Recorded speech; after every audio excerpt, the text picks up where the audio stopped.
Om Swastiastu, Tabe Selamat, Lingun Latai, Salam Sawujud, Karende Melempang. Perkenalkan, nama saya Andri Tio, NIM 21000036, kelas B, Prodi Pendidikan Agama Hindu, semester 1. Di sini saya membuat video untuk memenuhi tugas UAS mata kuliah, kurikulum dan pembelajaran, dosen pengampu Ibu Desak. Di sini saya akan menjelaskan mengenai konsep dan implementasi kurikulum 2013. Yang saya ingin jelaskan yaitu konsep kurikulum. Konsep kurikulum 2013 ini memiliki perbedaan yang cukup mendasar dari sebelumnya.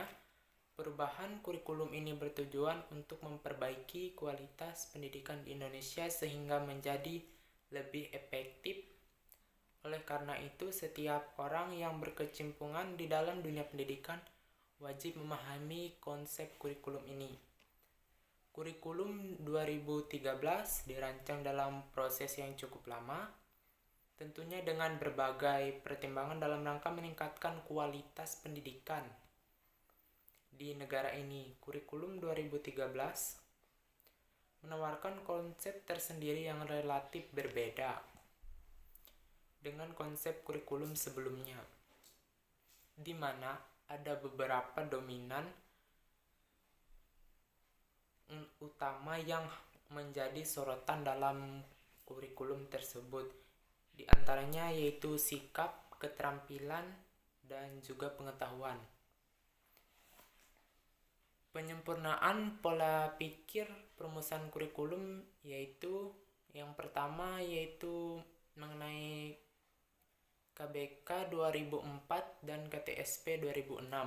Yang pertama, standar kompetensi lulusan diturunkan dari standar isi, sedangkan di dalam kurikulum 2013, standar kompetensi lulusan diturunkan dari kebutuhan. Yang kedua, standar isi dirumuskan berdasarkan tujuan mata pelajaran atau standar kompetensi lulusan mata pelajaran yang dirinci menjadi standar kompetensi dan kompetensi dasar mata pelajaran. Di dalam kurikulum 2013, standar isi diturunkan dari standar kompetensi lulusan melalui kompetensi inti yang bebas mata pelajaran. Yang ketiga, pemisahan antara mata pelajaran, pembentuk sikap, pembentuk keterampilan, dan pembentuk pengetahuan. Kurikulum 2013, semua mata pelajaran harus berkontribusi terhadap pembentukan sikap, keterampilan, dan pengetahuan yang dimiliki oleh siswa tersebut. Yang keempat, kompetensi diturunkan dari mata pelajaran. Di dalam kurikulum 2013, mata pelajaran diturunkan dari kompetensi yang ingin dicapai. Yang kelima, mata pelajaran lepas satu dengan yang lain, seperti sekumpulan mata pelajaran terpisah.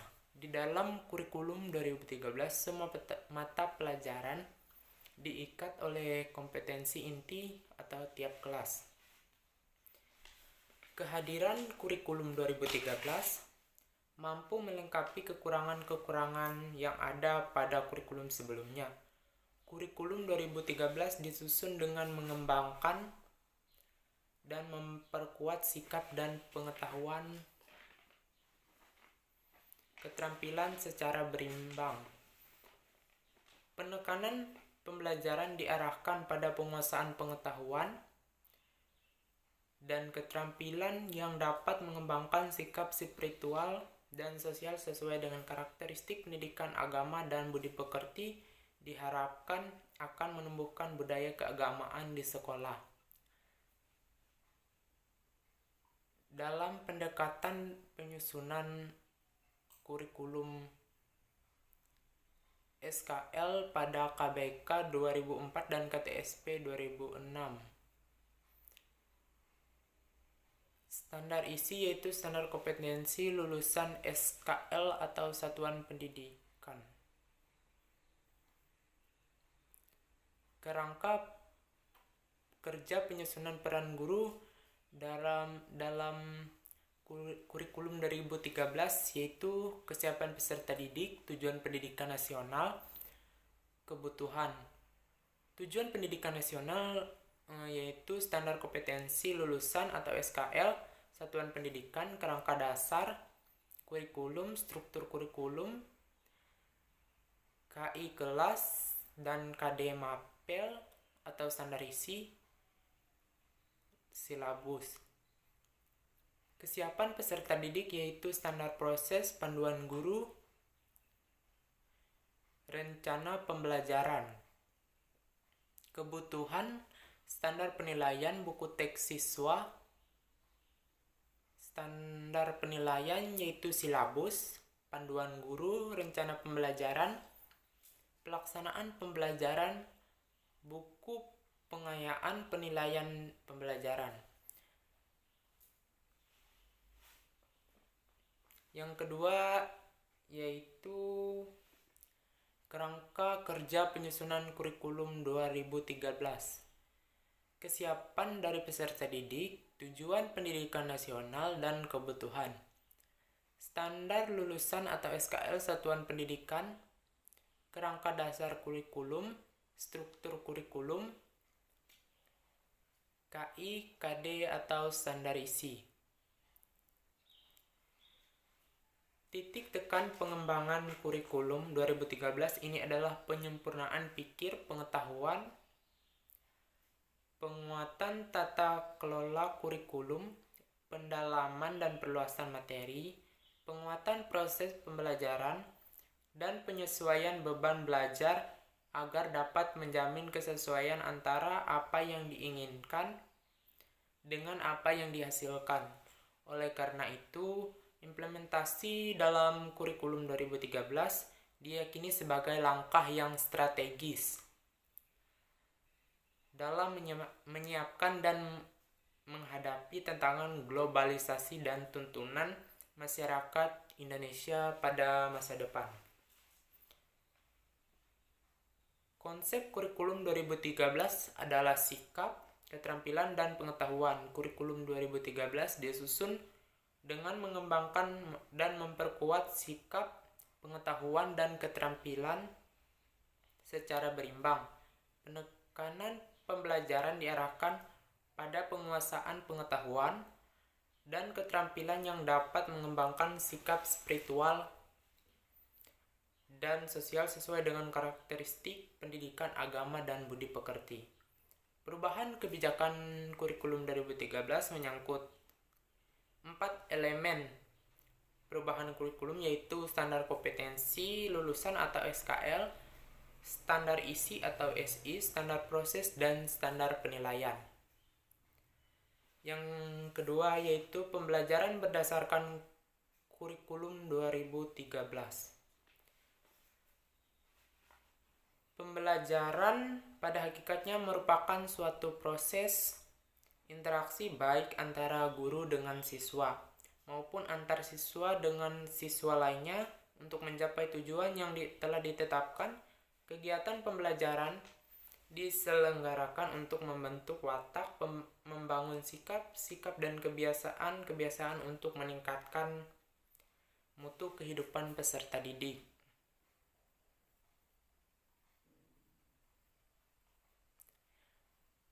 Proses pembelajaran yang mendukung kreativitas yaitu 2/3 dari kemampuan kreativitas seseorang diperoleh melalui pendidikan. 1/3 sisanya berasal dari genetik. Kebalikannya berlaku untuk kemampuan kecerdasan, yaitu 1/3 dari pendidikan, 2/3 sisanya dari genetik.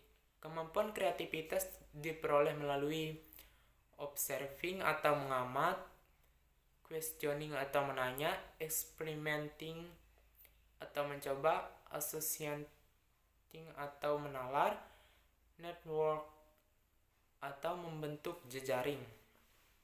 Kegiatan pembelajaran perlu menggunakan prinsip yang pertama, yaitu berpusat pada peserta didik, 2. Mengembangkan kreativitas peserta didik, 3. menciptakan kondisi menyenangkan dan menantang. 4.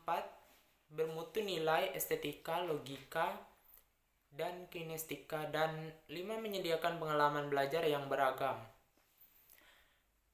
Perlunya proses pembelajaran berbasis kecerdasan tidak akan memberikan hasil signifikan, hanya peningkatan 50% dibandingkan yang berbasis kreativitas sampai 200%. Perlunya merumuskan kurikulum berbasis proses pembelajaran yang mengedepankan pengalaman personal melalui proses mengamati, menanya, menalar, dan mencoba, atau observation based learning. Untuk meningkatkan kreativitas peserta didik, di samping dibiasakan bagi peserta didik untuk bekerja sama dalam jaringan melalui collaborative learning. Pembelajaran saintifik. Setiap pembelajaran menggunakan pendekatan saintifik untuk meningkatkan kreativitas peserta didik. Yang pertama yaitu mengamati, yang kedua menanya, yang ketiga mencoba, yang keempat menalar, yang kelima mencipta, dan yang keenam mengkomunikasikan. Jenis proses pembelajaran di dalam kurikulum 2013 ada dua, yaitu pembelajaran langsung dan pembelajaran tidak langsung. Yang pertama yaitu pembelajaran langsung. Pembelajaran kurikulum 2013 mengembangkan proses pendidikan di mana siswa mengembangkan pengetahuan, kemampuan berpikir, dan keterampilan psikomotorik melalui interaksi langsung dengan sumber belajar yang dirancang dalam silabus dan RPP. Berupa kegiatan-kegiatan pembelajaran, kegiatan pembelajaran kurikulum 2013 meliputi kegiatan belajar mengamati, menanya, mengumpulkan informasi, mengasosiasi atau menganalisis, dan mengkomunikasikan apa yang sudah ditemukannya dalam kegiatan analisis. Proses pembelajaran langsung menghasilkan pengetahuan dan keterampilan langsung atau yang disebut dengan instructional effect. Hasilnya adalah bertambahnya pengetahuan dan keterampilan siswa yang bisa diukur dengan instrumen yang sesuai. Yang kedua, pembelajaran tidak langsung. Pembelajaran kurikulum 2013 berupa pembelajaran tidak langsung terjadi selama proses pembelajaran langsung dilakukan, tetapi tidak terwujud kegiatan khusus. Pembelajaran tidak langsung pada kurikulum 2013 berkenan dengan pengembangan nilai dan sikap sebagai proses pengembangan moral dan perilaku. Pembelajaran kurikulum 2013 yang digunakan sebagai media pengembangan moral dan perilaku pendidikan dilakukan oleh seluruh mata pelajaran dan dalam setiap kegiatan yang terjadi di dalam kelas. Seseorang atau sekolah dan masyarakat, pengembangan nilai dan sikap dalam diri siswa ini dilakukan dan atau terjadi melalui interaksi antar siswa dalam kerja kelompok, diskusi siswa dengan guru, dan siswa dengan lingkungan belajar lainnya. Prinsip di dalam pembelajaran kurikulum 2013 yaitu yang pertama, peserta didik difasilitasi untuk mencari tahu. Yang kedua, peserta didik belajar dari berbagai sumber belajar. Yang ketiga, proses pembelajaran menggunakan pendekatan ilmiah. Yang keempat, pembelajaran berbasis kompetensi. Yang kelima, pembelajaran terpadu. Yang keenam, pembelajaran yang menekankan pada jawaban divergen yang dimiliki kebenaran multidimensi. Yang ketujuh, pembelajaran berbasis keterampilan aplikatif. Yang kedelapan, peningkatan keseimbangan, kesinambungan, dan keterkaitan antara hard skill dan soft skill. Yang kesembilan, pembelajaran yang mengutamakan pembudayaan dan pemberdayaan peserta didik sebagai pembelajar atau sepanjang hayat. Yang ke-10, pembelajaran yang menerapkan nilai-nilai dengan memberikan keteladanan, membangun kemauan, dan mengembangkan kreativitas peserta didik dalam proses pembelajaran. Yang ke-11 yaitu pembelajaran yang berlangsung di rumah, di sekolah, dan di masyarakat. Yang ke-12, pemanfaatan teknologi informasi dan komunikasi untuk meningkatkan efisiensi dan efektivitas pembelajaran. Yang ke-13 yaitu pengakuan atas perbedaan individual dan latar belakang budaya peserta didik dan suasana belajar yang menyenangkan dan menantang. Sekian materi yang dapat saya jelaskan. Akhir kata saya mengucapkan Parama Santi. Om Santi Santi Santi Om Sai.